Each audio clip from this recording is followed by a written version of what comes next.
Good morning friends. இது உங்கள் friends police academy. நாம் இப்போ என்ன பார்க்க போகிறோம் அப்படின்னா 6th தமிழில் யூனிட் 7 தான் பார்க்க போகிறோம். நீங்கள் டேர்மாக புக்கு வச்சிங்கன்னா 3rd டேர்மில் ஃபஸ்ட் யூனிட் பார்க்க போகிறோம். சரிங்களா? இதுக்கு முன்னாடி பார்த்தீங்கன்னா நம்ம டெய்லியும் பார்த்தீங்கன்னா நிறைய கரண்ட் அஃபேர்ஸ் வீடியோ அப்லோட் பண்ணியிருக்கோம். அது நம்ம டிஎன்பிசி டிஎன்யூஎஸ்ஆர்பிக்கு தேவையான கிளாஸஸ் வந்து பார்த்திங்கன்னா டெய்லி ஈவினிங் 6 மணிக்கு அப்லோட் ஆகும். அந்த வகையில் நம்ம இன்றைக்கி என்ன பார்க்க போகிறோம் அப்படின்னா 6th தமிழ் இருக்குல்ல 7வது யூனிட் தான் பார்க்க போகிறோம். இதுக்கு முன்னாடி 6 யூனிட்டில் முடிச்சிருக்கோம். நீங்கள் பார்க்கலன்னா பார்த்து நோட்ஸ் எடுத்து வச்சுக்கோங்க. அதேமாரி நீங்கள் வந்து நம்ம நடத்துறது மஸ்ட் இம்பார்ட்டன்ட். அது இல்லாமல் நீங்கள் அந்த புக்கை ஒரு டைம் ஃபுல்லாக ரீட் பண்ணணும். சரிங்களா? நம்ம இம்பார்ட்டன்ட் மட்டும் ஸ்ட்ரெயிட்டாக அனலைன் பண்ணிட்டு சொல்லுவோம். அது இல்லாமல் நீங்கள் வந்து அந்த புக்கை வந்து ஒரு டைம் ரீட் பண்ணி ஃபுல்லாக படித்து வச்சுருக்கணும். அப்போ தான் ஒரு சில ஸ்டோரிலாம் உங்களுக்கு தெரியும். நான் எது இம்பார்ட்டனோ அதை மட்டும் தான் சொல்லிட்டு போயிடுவேன். அதனால் நீங்கள் ஃபுல்லாக ரீட் பண்ணி படிச்சுக்கோங்க. சரிங்களா? அதேமாதிரி நம்ம சேனலை சப்ஸ்கிரைப் பண்ணுங்கள், சப்போர்ட் பண்ணுங்கள், முடிஞ்சாலும் உங்கள் ஃப்ரெண்ட்ஸ் எல்லாருக்கும் ஷேர் பண்ணுங்கள். சரிங்களா? இப்போ நம்ம என்ன யூனிட் பார்க்க போகிறோம்னா புதுமைகள் செய்யும் தேசம் இது அப்படின்னு சொல்லிட்டு இருக்குது. நான் வந்து டேர்மாக புக்கு டவுன்லோட் பண்ணி வச்சுருக்கனால 3rd டேர்மில் இருக்க ஃபஸ்ட் யூனிட் பார்க்க போகிறோம். ஓவராலாக வந்து 7th யூனிட் இது. வாங்க ஃப்ரெண்ட்ஸ், இன்றைக்கி கிளாஸை பார்த்துடலாம். பாரதம் அன்றைய நாற்றாங்கால் அப்படின்ற டைட்டிலில் வந்து ஒரு பாட்டு கொடுத்துருக்காங்க. இது வந்து பார்த்திங்கன்னா யார் பாடியிருக்கா அப்படின்னா தாராபாரதி தான் பாடியிருக்கார். ஓகேங்களா?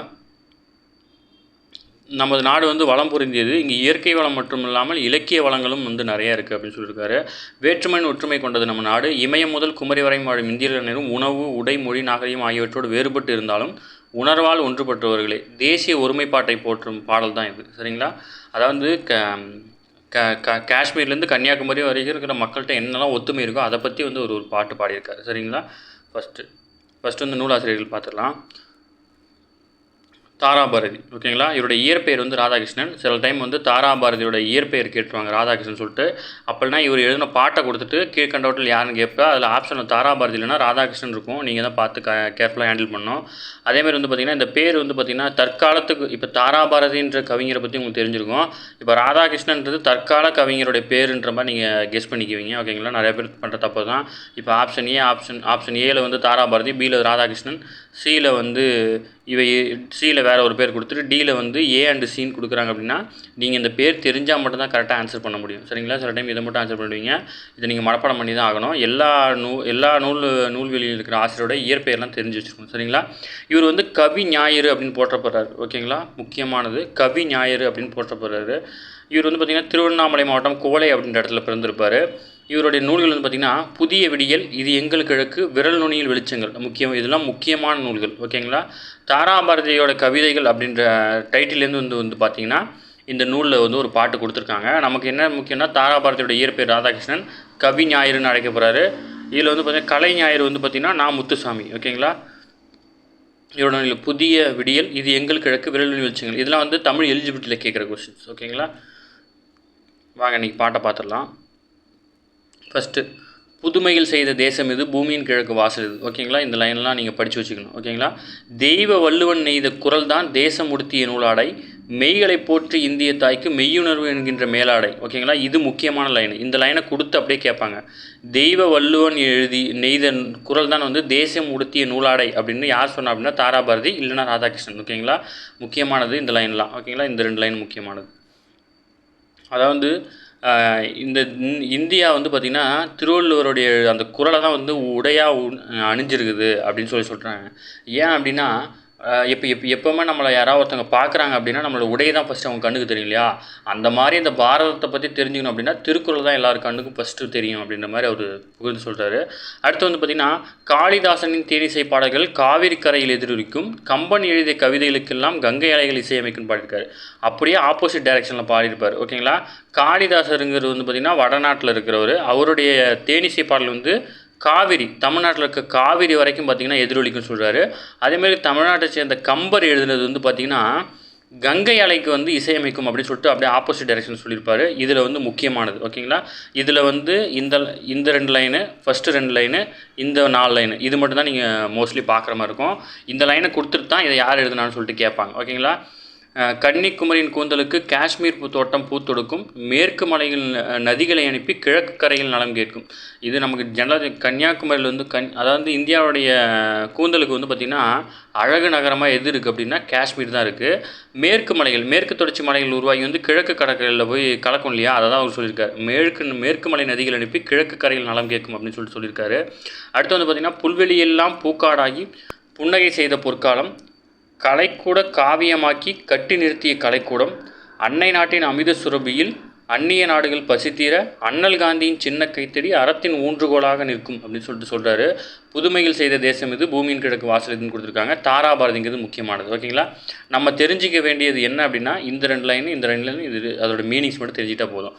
ஓகேங்களா, இப்போ வந்து இந்த லைன் வந்து பார்த்திங்கன்னா ரொம்ப டீப்பாக கேட்கணும் அப்படின்னா காளிதாசரின் பாடல்கள் வந்து காவிரி கரை வரை எதிரொலிக்கும் என்று கூறியவர் யாருன்னு அப்படியே ஒரு சென்டென்ஸாக கொடுக்கலாம். இந்த பாட்டு வரி இப்படியேவும் கொடுக்கலாம். நீங்கள் வந்து விஷயத்தை புரிஞ்சுக்கிட்டா தான் ஆன்சர் பண்ண முடியும். ஓகேங்களா, அடுத்தது மெய் அப்படின்னா உண்மை, தேசம்னா நாடு. ஓகேங்களா, இது ஃபுல்லாக படித்து பாருங்கள். இதெல்லாம் அப்படியே 1 மார்க் கொஸ்டின் டேரெக்டாக வரும். திருக்குறள் நமது நாடு அணிந்திருக்கும் ஆடையாக விளங்குகிறது. இப்போ நம்ம சொன்ன கதை தான். அடுத்து வந்து பார்த்திங்கன்னா இந்திய தாய்க்கு மெய்யுணர்வே மேலாடையாக விளங்குகிறது, அது ஒன்று. அடுத்து வந்து காளிதாசர் இயற்றிய இனிமை பாடல்கள் காவிரி கரை வரை எதிரொலிக்கும். கம்பனின் அமுதம் போன்ற கவிதை வரிகளுக்கு கங்கை ஆற்றில் வந்து அலைகள் வந்து இசையமைக்கும் அப்படின்னு சொல்லியிருக்காரு. இதெல்லாம் முக்கியமானது தான். அடுத்து குமரி முனை ஆகிய கண்ணியின் கூந்தலுக்கு காஷ்மீர் மலர்கள் மாலையாக தொடுக்கப்படுகின்றன. ஓகேங்களா, இதெல்லாம் அப்படியே டைரெக்டாக கேட்டுருவாங்க. ஓகேவா, நீங்கள் கரெக்டாக பார்த்துக்கணும். அடுத்து வந்து பார்த்திங்கன்னா இதில் நம்ம பார்த்தோன்னே தெரிஞ்சிக்க வேண்டியது தான் first question, book back question. தேசம் உடுத்திய நூலாடை எதுனா திருக்குறள். ஓகேங்களா, காளிதாசரின் தேனிசை பாடல்கள் எதிரொலிக்கும் இடம் வந்து பார்த்திங்கன்னா காவிரி கரை. இந்த கொஸ்டின் அப்படி கேட்டாங்க. பார்த்தீங்களா, கலைக்கூடமாக காட்சி தருவது பார்த்திங்கன்னா சிற்பக்கூடம். நூலாடை பிரித்து எழுதுனா நூல் ப்ளஸ் ஆடை. ஓகேங்களா, எதிரொலிக்க அப்படின்னா எதிரொலிக்க அப்படின்னு எழுதணும். சரிங்களா, அடுத்து வந்து பார்த்திங்கன்னா இதெல்லாம் பெரிய கொஸ்டின், இதெல்லாம் நமக்கு தேவையில்லை. அடுத்து வந்து தமிழ்நாட்டில் காந்தி வந்து பார்த்திங்கன்னா இது வந்து உரைநடை நூல். ஓகேங்களா, இதில் என்ன சொல்கிறாங்கன்னா காந்தியடிகள் இந்திய விடுதலைக்காக பாடுபட்டார் என்பதை நாம் நன்கு அறிவோம். பெண்கள் முன்னேற்றம், சமுதாய மறுமலர்ச்சி, தீண்டாமை ஒழிப்பு முதலியவற்றுக்காகவும் அவர் பாடுபட்டிருக்காரு. எளிமையான ஒரு அறமாக போற்றினார். வந்து இந்தியாவில் அவர் காலடிப்படாத இடமே இல்லை. தமிழ்நாட்டின் மீதும் தமிழ் மொழியின் மீதும் காந்தியடிகள் வந்து கொண்ட பற்றை பற்றி தான் நம்ம பார்க்க போகிறோம். சரிங்களா, இந்த யூனிட்டில் எப்போவுமே உள்நுழைமுனுங்கிறது ஒரு டைம் வாசிட்டு போயிருங்க. இது இலக்கியத்தில் வந்து பார்த்திங்கன்னா தமிழ் இலக்கியத்தில் வந்து ஒரு சில இது புரியாத மாதிரி இருக்கும். ஒரு 2 டைம் வாசிச்சிங்கன்னா புரிஞ்சிடும். உரைநடை வந்து உங்களுக்கு ஈஸியாக இருந்துடும்.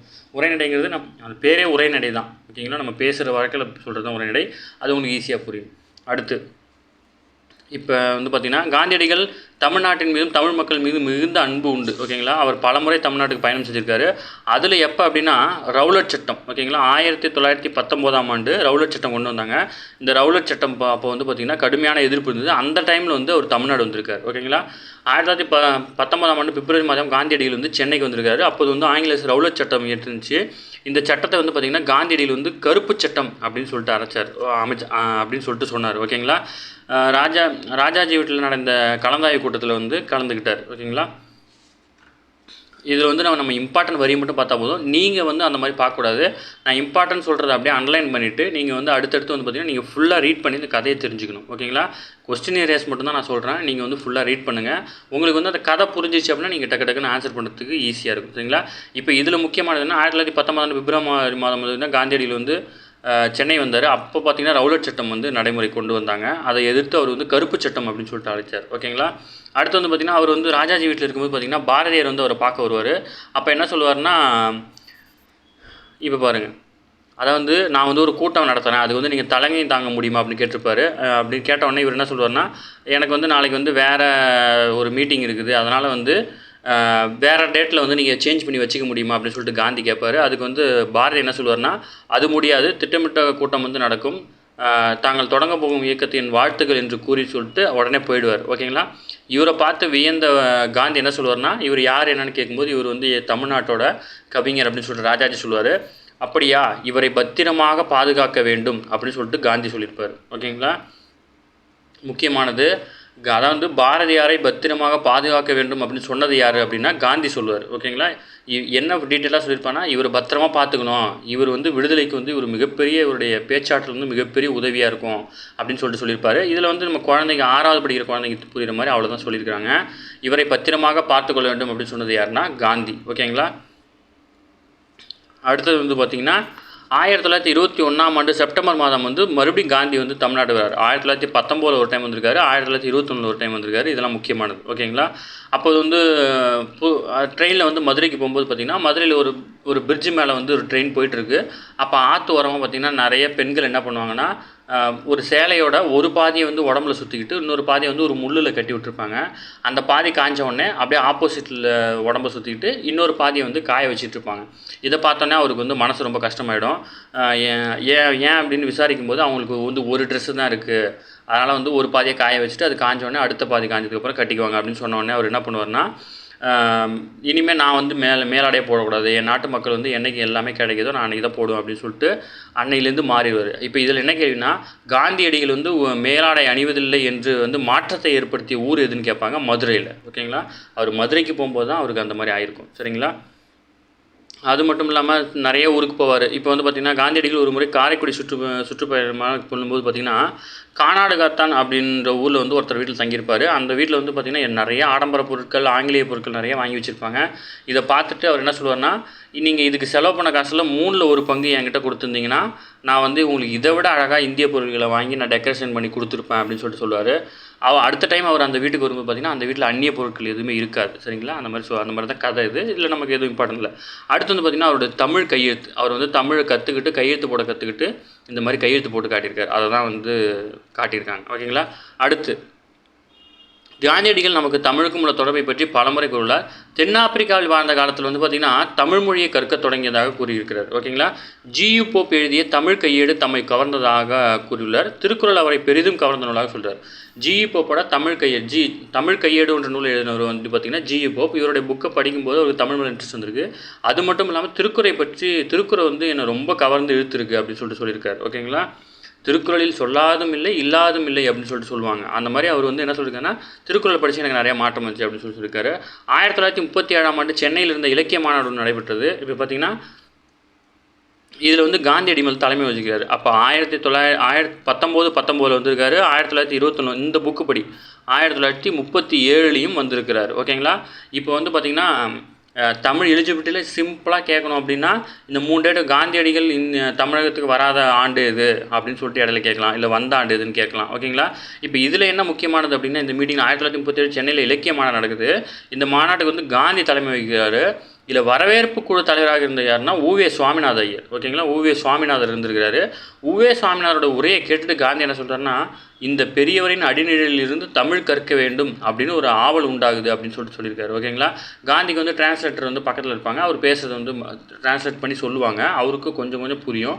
டிரான்ஸ்லேட் பண்ணி சொல்லும்போது அவர் சொல்கிறாரு, இந்த பெரியவரோட அடிநிலையிலேருந்து நான் தமிழ் கற்றுக்கணும் அப்படின்னு எனக்கு ஆர்வமாக இருக்குது அப்படின்னு சொல்லியிருக்காரு. இந்த வார்த்தை முக்கியம். ஓகேங்களா? காந்தி வந்து யாருடைய அடிநிலையிலிருந்து தமிழ் கற்க வேண்டும் என்று ஆவல் உண்டானது என்று கூறினார்னு கேட்பாங்க. ஓகேங்களா? உவே சுவாமிநாதன். ஓகேங்களா? இந்த ஸ்டோரி வந்து நான் இம்பார்ட்டன்ட் தான் சொல்லியிருப்பேன். இந்த இடையில இருக்கிறதெல்லாம் சொல்லியிருக்க மாட்டேன். நீங்கள் ஒரு டைம் வாசிச்சிக்கணும், மறந்துடக்கூடாது. ஓகேங்களா? ஒரே ஒரு டைம் வாசித்தா போதும் உங்களுக்கு புரிஞ்சிடும். நம்ம இம்பார்ட்டன்ட் நோட்ஸ் மட்டும்தான் கொடுக்குறோம். ஓகேங்களா? அடுத்து காந்தியடிகள் உடைகள் அணிவதில்லை என்று மாற்றத்தை ஏற்படுத்திய ஒரு பார்த்திங்கன்னா மதுரை. காந்தியடிகள் டேஷ் அடிநிலையிலிருந்து தமிழ் கற்க வேண்டும் உவே சுவாமிநாதன். ரெண்டுமே இம்பார்ட்டன்ட் கொஸ்டின். ஓகேங்களா? அடுத்து இலக்கிய மாநாடு எங்கே அப்படின்னா சென்னையில். தமிழ்நாட்டு கவிஞர் என்ன யார் சொன்னாங்கன்னா பாரதி. குற்றாலம்னா அருவி. ஓகேங்களா? தமிழ் கையேடு வந்து ஜியு போப். அவ்வளோதான். இதில் வந்து பார்த்திங்கன்னா நம்ம அந்த புக்கோட எண்டில் வந்து பார்த்திங்கன்னா ஆங்கிலம் தமிழ் டிரான்ஸ்லேஷன்லாம் இருக்கும். அதெல்லாம் கண்டிப்பாக படித்து வச்சுக்கணும். ஒரு கொஷின் உண்டு. அடுத்து வேலு நாச்சியாரை பற்றி டீட்டெயில் கொடுத்துருக்காங்க. இது வந்து நம்ம ஹிஸ்ட்ரியில் வரும். இருந்தாலும் வந்து இப்போ இதில் இருக்கிறத மட்டும் நம்ம பார்த்துட்டா போகிறோம். நம்ம எப்போவுமே நடத்த போகிறது எப்படின்னா ஸ்கூல் புக் வைஸ் நடத்துறதுனால நம்ம எக்ஸ்ட்ரா டேட்டாலாம் சொல்ல மாட்டோம். இந்த புக்கில் என்ன டேட்டா இருக்கோ அதை மட்டும் படிச்சுக்குவோம். அப்புறம் வந்து அடுத்த புக்கில் படிச்சுட்டு எல்லா சிலபஸும் ஸ்கூல் புக்கை முடித்ததுக்கப்புறம் ஜென்ரலாக டாபிக் போட்டு நடத்துவோம். அப்போ எங்கெங்கெல்லாம் புக்கில் இருக்கோ எல்லாத்தையும் மெர்ஜ் பண்ணி ஒரு பிடிஎஃபாக க்ரியேட் பண்ணி அதில் நம்ம ஈஸியாக நடத்துவோம். அப்போ உங்களுக்கு புரிய ஆரம்பிச்சிடும். இப்போ வேலு நாச்சியாருங்கிறது இதில் இருக்குது. அடுத்து வந்து பார்த்திங்கன்னா 10th புக்கில் இருக்கா, அப்போ இதில் இருக்க டீட்டெயில் அதில் இருக்க டீட்டெயில் ரெண்டையும் மெர்ஜ் பண்ணி இதெல்லாம் இல்லையோ எல்லாத்தையும் மெர்ஜ் பண்ணி கரெக்டாக ஆர்டராக அடுக்கி நான் உங்களுக்கு பிடிஎஃபாகவே நான் நடத்திடுவேன். சரிங்களா? அடுத்து வேலு நாச்சியார். இவங்க யார் அப்படின்னா ராமநாதபுரத்தை ஆட்சி செய்த செல்லமுத்து மன்னரின் வந்து ஒரே மகள் வேலு நாச்சியார். ஓகேங்களா? ராமநாதபுரத்தை ஆட்சி செய்த செல்லமுத்து மன்னரோட ஒரே மகள். தாய்மொழியாக தமிழ் மட்டும் அல்லாமல், அவங்களோட தாய்மொழி தமிழ் தான், அது மட்டும் இல்லாமல் ஆங்கிலம், ஃப்ரெஞ்சு, உருது இது எல்லாத்தையும் சிறப்பாக கற்றுக்கிட்டாங்க. இது மட்டும் இல்லாமல் அவங்க பார்த்திங்கன்னா சிலம்பம், குதிரையேற்றம், வால்போர், விற்பயிற்சி, வில்லு விடுறது இது எல்லாத்துலேயுமே சிறந்தவங்களாக இருந்தாங்க. இதில் எந்த வார்த்தையும் ஒமிட் பண்ணக்கூடாது, படித்து தான் ஆகணும். சரிங்களா? அடுத்து வந்து பார்த்திங்கன்னா சிவகங்கை மன்னர் முத்துவடுகநாதரை வந்து மணந்திருக்காங்க. ஓகேங்களா? இவங்க வந்து ராமநாதபுரத்தை சேர்ந்த செல்லமுத்து சேதுபதியோட மகள் சிவகங்கை மன்னர் வந்து முத்துவடுகநாதரை வந்து கல்யாணம் பண்ணியிருப்பாங்க. ஓகேங்களா? காளையார் கோயில் அப்படின்னு ஒரு இடம் இருக்குது சிவகங்கையில். அந்த போல் வந்து முத்துவடுகநாதர் வந்து ஆங்கிலேயரை வந்து கொல்லப்பட்டிருப்பார் இவருடைய கணவர். ஓகேங்களா? இப்போ வேலு நாச்சியார் என்ன பண்ணுவாங்கன்னா சிவகங்கை மீட்க வந்து உறுதி பண்ணுவார். நான் வந்து என் கணவர் இறந்த அந்த சிவகங்கையை நான் கண்டிப்பாக மீட்டு எடுப்பேன் அப்படின்னு சொல்லுவாங்க. அப்போ வந்து பார்த்திங்கன்னா 8 ஆண்டுகள் வந்து திண்டுக்கல் நாயக்கருடைய அவையில் வந்து இவங்க வந்து அங்கே பாதுகாப்பாக தங்கியிருப்பாங்க இவங்க மக கூட. ஓகேங்களா. இவங்களுடைய மகள் பேர் வந்து வெள்ளச்சி நாச்சியார், இவங்க வேலு நாச்சியார். வேலு நாச்சியாரும் வெள்ளச்சி நாச்சியாரும் வந்து பார்த்திங்கன்னா திண்டுக்கல்லில் வந்து ஒருத்தவங்க கூட தங்கியிருப்பாங்க, ஒருத்தர் வீட்டில் வந்து பாதுகாப்பாக தங்கியிருப்பாங்க. ஓகேங்களா. திண்டுக்கல்லின் கோபால நாயக்கர்னு பேர். இது வந்து ஹிஸ்ட்ரியில் வரும், அதனால் கொஞ்சம் தேவையில்லாதனால ஒமிட் பண்ணிட்டு சொல்லிட்டு இருக்கேன். திண்டுக்கல்லை சேர்ந்த கோபால நாயக்கருடைய ஆதரவில் வந்து பார்த்திங்கன்னா ஒரு 8 ஆண்டுகள் தங்கியிருப்பாங்க. அந்த 8 ஆண்டுகளும் பார்த்திங்கன்னா முக்கியமாக ஒரு படையை உருவாக்கி அதுக்கு வந்து பயிற்சி கொடுத்துட்ருப்பாங்க. ஓகேங்களா. அடுத்து 8 ஆண்டுகளுக்கு பின் திண்டுக்கல் கோட்டையின் ஆலோசனை கூட்டம் ஒன்று நடைபெறும். அதன் நடுவே வந்து வீரமங்கை வேலுநாச்சியார் இருந்திருப்பாங்க. அவரை சுற்றி அமைச்சர் தாண்டவராயன், தளபதிகளாக சின்ன மருது பெரிய மருது இருப்பாங்க. ஓகேங்களா. இந்த சின்ன மருது பெரிய மருது வந்து பார்த்திங்கன்னா அவருடைய கணவர் இருக்கார் இல்லையா முத்துவடுகநாதர், அவருடைய தளபதிகள். அப்புறம் அவர் இறந்ததுக்கப்புறம் இவங்க வந்து வேலுநாச்சியாருக்கு வந்து தளபதிகளாக இருப்பாங்க. ஓகேங்களா. இப்போ வேலுநாச்சியாரோட அமைச்சர் யாருன்னா தாண்டவராயர், தளபதிகள் யாருன்னா பெரிய மருது சின்ன மருது. ஓகேங்களா. அது மறந்துடக்கூடாது. நீங்கள் பெரிய மருது சின்ன மருது மட்டும் ஞாபகம் வச்சுட்டு அதை மட்டும் போட்டக்கூடாது. சரிங்களா. அடுத்து வந்து பார்த்திங்கன்னா சரி ஃப்ரெண்ட்ஸ்,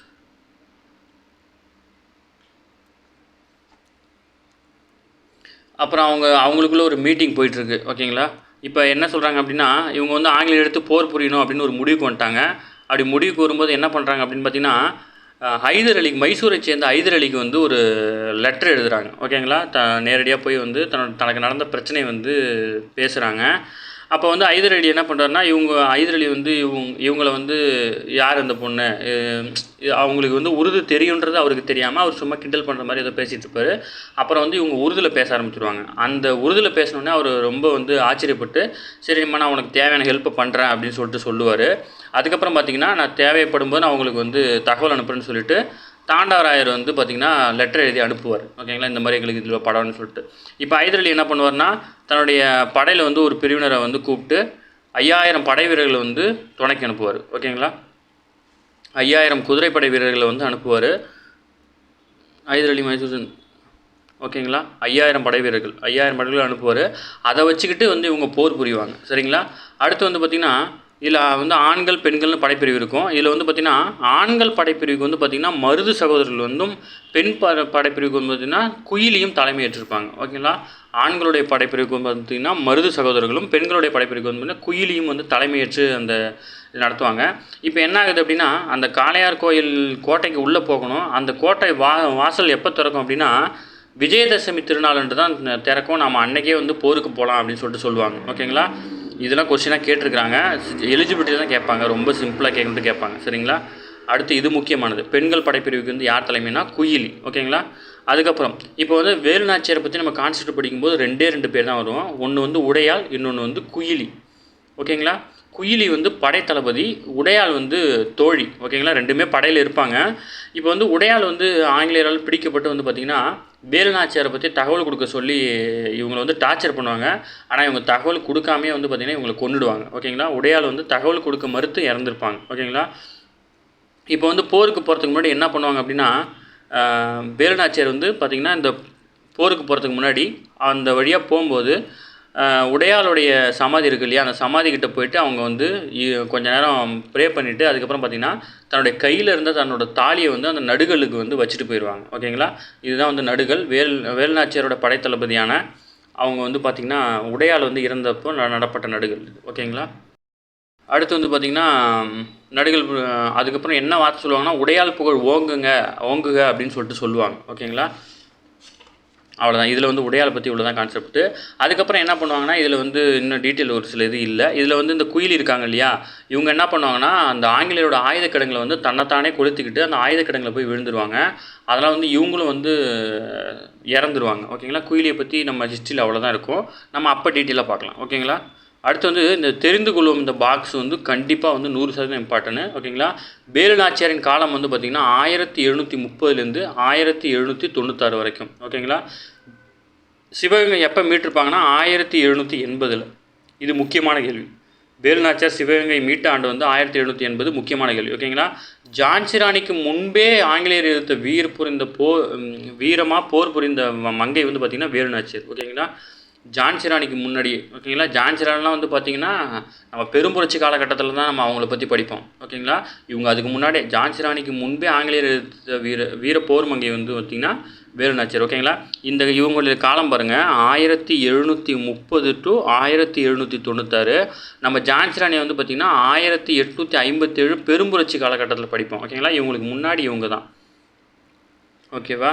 அவ்வளோதான் ஃப்ரெண்ட்ஸ். இதில் இருக்கிறது அவ்வளோதான். ஆனால் நீங்கள் வந்து ஃபுல்லாக ஒரு டைம் வாட்ச் விட்ருக்கோங்க. அடுத்து நம்ம வந்து இலக்கணம் 4 வகை சொற்கள். ஓகேங்களா? தமிழில் சில எழுத்துக்கள் தனித்து நின்று பொருள் தரும், ஒன்றுக்கு மேற்பட்ட எழுத்துக்கள் தொடர்ந்து வந்து பொருள் தரும். இவ்வாறு பொருள் தருவதுக்கு பேர் வந்து பார்த்திங்கன்னா சொல் அப்படின்னு பேர். ஈ, பூ, மை, கல், கடல், தங்கம். இது ஒரு லெட்டராகவும் இருக்கலாம், சொல்லு, பொருள் எல்லாமே. சரிங்களா? ஒரு லெட்டர். ஈனா நமக்கே தெரியும், இது ஒரு எழுத்து தான், ஆனால் இது ஒரு பொருள். ஓகேங்களா? பூ அப்படின்னா ஒரு எழுத்து தான், அதுலேயும் ஒரு பொருள் இருக்குது. மை அப்படின்னா ஒரு எழுத்து, அதில் ஒரு பொருள் இருக்குது. கல்லுனா 2 எழுத்து, அதில் ஒரு பொருள் இருக்குது இல்லையா? அதான் தமிழில் சில எழுத்துக்கள் தனித்து நின்று பொருள் தரும், ஒன்றுக்கு மேற்பட்ட எழுத்துக்களுடன் தொடர்ந்து வந்து பொருள் தரும். இவ்வாறு பொருள் தருவதுக்கு தான் சொல் அப்படின்னு பேர். இலக்கண அடிப்படையில் வந்து பார்த்திங்கன்னா சொற்கள் வந்து 4 வகைப்படும். இது question area, eligibility test question area. இலக்கண அடிப்படையில் சொற்கள் வந்து 4 வகைப்படும். பெயர்ச்சொல், வினைச்சொல், இடைச்சொல், உரிச்சொல். ஓகேங்களா? ஃபஸ்ட்டு பெயர்ச்சொல். ஒன்றன் பெயரை குறிக்கும் சொல் பெயர் சொல். என்ன வேணால் இருக்கலாம். பாரதி, பள்ளி, காளை, கண், நன்மை, ஓடுதல், இதெல்லாம் வந்து பெயர் சொல். இதில் வந்து இப்படிலாம் கேட்பாங்களான்னா இப்படி கேட்க மாட்டாங்க, இப்படி கேட்பாங்க. ஒன்றன் பெயரை குறிக்கும் சொல்லுக்கு என்ன சொல்லுன்னு கேட்பாங்க, பெயர் சொல். ஓகேங்களா? வினைச்சொல். வினை என்னும் சொல்லுக்கு வந்து செயல் என்பது பொருள். வினைனா என்னென்னா செயல். ஒரு விஷயத்தை செய்கிறதுக்கு பேர் தான் வினை. அதனால் வந்து வினை என்னும் சொல்லுக்கு செயல் என்பது பொருள். செயலை குறிக்கும் சொல் வந்து வினைச்சொல் அப்படின்னு எனக்கு அழைக்கப்படும். இப்படி தான் கொஸ்டின் கேட்பாங்க. செயலை குறிக்கும் சொல் வந்து ஒன்றன் செயலை குறிக்கும் சொல்லுக்கு வந்து என்ன பேர் அப்படின்னா வினைச்சொல்னு பேர். வா, போ, எழுது, விளையாடு, இதெல்லாம் வந்து ஒரு செயல். ஓகேங்களா? அடுத்து இடைச்சொல். பெயர் சொல்லையும் வினைச்சொல்லையும் சார்ந்து வரும் சொல் வந்து இடைச்சொல். இதெல்லாம் கொஸ்டினாக கேட்பாங்க. ஓகேங்களா? பெயர் சொல்லையும் வினைச்சொல்லையும் சார்ந்து வரும் சொல் வந்து என்னன்னு கேட்டிங்கன்னா இடைச்சொல். இது வந்து தனித்து இயங்காது. ஓகேங்களா? மற்றும், ஐ, இதெல்லாம் வந்து பார்த்திங்கன்னா இடைச்சொல். தந்தையும் தாயும், உம்னு வருது இல்லையா, அது 2 வார்த்தையும் இணைக்கிறதுக்காக. மற்று அப்படின்னா மற்றொருவர், மற்றும் ஒருவர் அப்படின்னு வரணும். மற்றொருவர்னு இணைக்குது அந்த வார்த்தை. அடுத்து ஐ அப்படின்னா திருக்குறளை அப்படின்னு வருதுங்க இல்லையா, இதெல்லாம் வந்து இடைச்சொற்கள். அடுத்து உரிச்சொல். பெயர்ச்சொல், வினைச்சொல் ஆகியவற்றின் தன்மையை மிகுதிப்படுத்தி வருவது வந்து பார்த்திங்கன்னா உரிச்சொல். பெயர்ச்சொல் நார்மலானது. ஓகேங்களா? இப்போ நார்மலாக இருக்க வார்த்தையும் ரொம்ப மிகைப்படுத்தி சொல்லணுங்கிறதுனால அப்படி சொல்கிறாங்க. இப்போ மா அப்படின்னா மாநகரம், நகரம் தெரியும். மாநகரம்னா பெரிய நகரம். அப்போ மான்னா பெருசு. அப்போ உரிச்சொல்னா உன்னை பற்றி ரொம்ப தூக்கி வச்சு பேசுகிறது. ஓகேங்களா? மாநகரம். சாலை சிறந்ததுன்னா நார்மலாக சிறந்ததுன்னா நல்லா இருக்குது அப்படின்னு அர்த்தம். சாலை சிறந்ததுன்னா ரொம்ப ரொம்ப சிறந்ததாக இருக்குது அப்படின்னு சொல்லிட்டு அர்த்தம். ஓகேவா? அடுத்து வந்து பார்த்திங்கன்னா அவ்வளோதான். ஓகேங்களா? அடுத்து வந்து சொல். இது வந்து என்னென்ன சொல் என்னென்ன வகைன்னு சொல்லிட்டு இருக்குது. இதை நீங்கள் ட்ரை பண்ணி பாருங்கள், கண்டிப்பாக உங்களுக்கு புரியும். தெரியலன்னா கமெண்ட் பண்ணுங்கள், நான் ஆன்சர் கீ வந்து நம்ம குரூப்பில் போட்டு விட்றேன். சரிங்களா? அடுத்து வந்து பார்த்திங்கன்னா இந்த வாவு சிதம்பரனாரை பற்றி கொடுத்துருக்காங்க. இதில் நான் வந்து எது இம்பார்ட்டன் சொல்கிறேன். இந்திய விடுதலைக்கு பாடுபட்டவர் வந்து வாவு சிதம்பரனார். தமிழிலும் ஆங்கிலத்திலும் புலமை பெற்றிருந்தார். வழக்கறிஞர், எழுத்தாளர், பேச்சாளர், தொழிற்சங்க தலைவர் அப்படின்னு பன்முகத்தன்மை பெற்றிருந்தார். ஓகேங்களா? ஆங்கிலேயரின் கப்பலுக்கு பதிலாக போட்டியாக உள்நாட்டு இந்திய கப்பல் நிறுவனத்தை தொடங்கியவர் இவர். 1906ஆம் ஆண்டு அக்டோபர் 16ஆம் நாள் சுதேசி நாவாய் சங்கம் என்ற கப்பல் நிறுவனத்தை வந்து பதிவு செஞ்சுருக்கார். 1906ஆம் ஆண்டு அக்டோபர் 16ஆம் நாள் வந்து பார்த்திங்கன்னா சுதேசி நாவாய் சங்கத்தை வந்து பதிவு செஞ்சுருக்காரு. வாவுசி சென்னைக்கு அடிக்கடி வரும்போது பார்த்திங்கன்னா பாரதியை சந்திக்கிறத வழக்கமாக வச்சுருந்தார். ஓகேங்களா? எங்கன்னா சென்னையிலேருந்து கொழும்புக்கு வந்து கப்பல் போக்குவரத்து தொடங்கினார். இந்த கொஸ்டினுக்குலாம் ஆன்சர் பண்ணி பாருங்கள். சரிங்களா? அடுத்து வந்து பார்த்திங்கன்னா இந்த 1916 அக்டோபர் 16ங்கிறது 1906 அக்டோபர் 16ங்கிறது ரொம்ப முக்கியமானது. ஓகேங்களா? எந்த யூனிட்டுமே முடிச்சதுக்கப்புறம் பார்த்திங்கன்னா இந்த இங்கிலீஷில் கொடுத்துருப்பாங்க இல்லையா, கலைச்சொற்கள் அறிவோம், இது எல்லாத்தையும் நீங்கள் கண்டிப்பாக மனப்பாடம் பண்ணணும். இது எல்லாத்தையுமே எடுத்து தனியாக ஒரு நோட்டில் எழுதி வச்சுக்கோங்க. ஓகேங்களா? இதுலேருந்து வந்து தமிழ் எலிஜிபிலிட்டியில் ஒரு கொஸ்டின் கன்ஃபார்ம் உண்டு. சப்போஸ் டிஎன்யூஎஸ்ஆர்பி எஸ்ஐபிசியில் வந்து பார்த்திங்கன்னா அந்த 10 கொஸ்டின் தமிழ் கொஸ்டினில் வந்து இது ஒரு கொஸ்டினாக வரத்துக்கு வாய்ப்புகள் இருக்குது. சரிங்களா? நீங்கள் அப்படியே தெளிவாக தமிழில் என்ன இருக்கோ அதை ட்ரான்ஸ்லேட் பண்ணி இங்கிலீஷ் சொல்லுவாங்க. அதேமாதிரி வந்து பார்த்திங்கன்னா நம்ம கரண்ட் அஃபேர்ஸ் வீடியோலாம் ஒரு சில வார்த்தை வந்து தமிழுக்கு இங்கிலீஷில் என்ன பொருள் அப்படின்னு ப்ராக்கெட்லேயே கொடுத்துருப்பாங்க. அதையும் நம்ம ஆன்லைன் பண்ணி சொல்லிடுவோம். அதையும் நீங்கள் கண்டிப்பாக வந்து வாட்ச் பண்ணணும். ஓகேங்களா? அதையும் நோட்ஸாக எடுத்துக்கணும். சரிங்களா? ஓகே ஃப்ரெண்ட்ஸ், இன்றைக்கி வந்து நம்ம பார்த்ததில் வந்து பார்த்திங்கன்னா இந்த யூனிட் வந்து இதோட முடியுது. அடுத்த யூனிட் பார்த்திங்கன்னா அடுத்து 8வது யூனிட்டு. அது வந்து 8வது யூனிட் பார்த்திங்கன்னா அடுத்த கிளாஸில் நம்ம பார்க்கலாம். இடையில வந்து நம்ம ஒரு நாளைக்கு ஒரு கிளாஸ் தான் பார்க்கணும். இன்றைக்கி தமிழ் பார்த்துட்டோம். அடுத்து வந்து நாளைக்கு வந்து பார்த்திங்கன்னா நம்ம வேறு கிளாஸ் கண்டிப்பாக பார்க்கலாம். சரிங்களா ஃப்ரெண்ட்ஸ்? ஓகே ஃப்ரெண்ட்ஸ், நம்ம சேனலை சப்ஸ்கிரைப் பண்ணுங்கள், சப்போர்ட் பண்ணுங்கள், முடிஞ்சளவு உங்கள் ஃப்ரெண்ட்ஸ் எல்லாருக்கும் ஷேர் பண்ணுங்கள். சரிங்களா ஃப்ரெண்ட்ஸ்? Thank you friends.